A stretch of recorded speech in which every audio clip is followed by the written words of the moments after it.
Siguro ang tamang panahon upang ako ay matuto sa ginawa mo nun. Halos araw-araw na ako sa'yo'y nagtitiis. Tinitiis ko ang lahat pagkat ayokong umalis diyan sa piling mo. Oo, dahil nga mahal, nagagawa kong magtagal dahil sa pagmamahal. Kaya ano man ang mangyari ay nakangiti pa rin upang matago ang lungkot at hindi yun mapansin. Dahil gusto kong ipakitang wala kong pagsisisi. Gusto kong ipakita na sa'yo ako'y maswerte. Sa kabila ng yun, hindi mo pa napupuna na ako'y nagsusumikap para sa ating dalawa. Oo, sa hirap at ginhawa, ikaw ay sasamahan. Pero bakit puro hirap?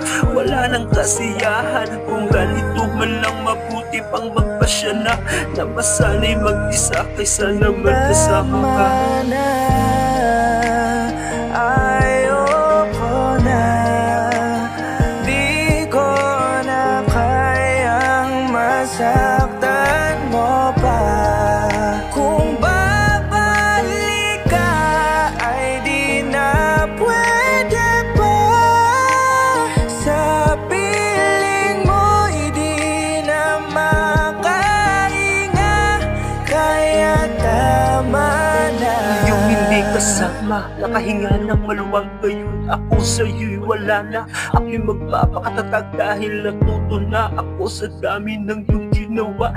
Nagawa mo kung saktan kahit sa anong paraan. Natuto ka ng manggubong na dati di mo yun gawain. Ngayon sampal naman at gusto mo pang unawain kita sa ginawa mo at ikaw ang laging tama. Ngayon magpapasya na pwede bang ito ay tama na. Dahil ito'y paulit-ulit lang na nangyayari.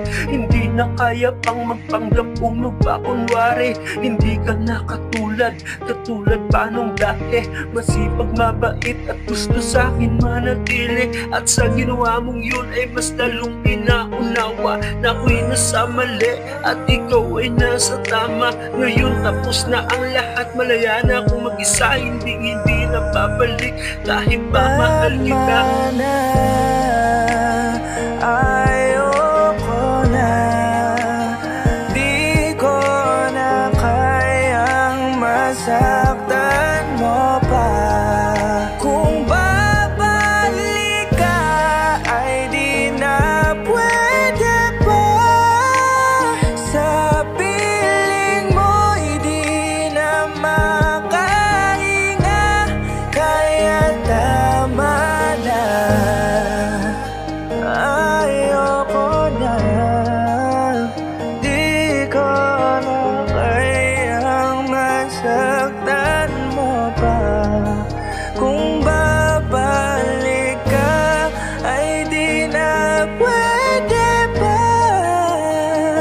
Sa piling mo di na makahinga, kaya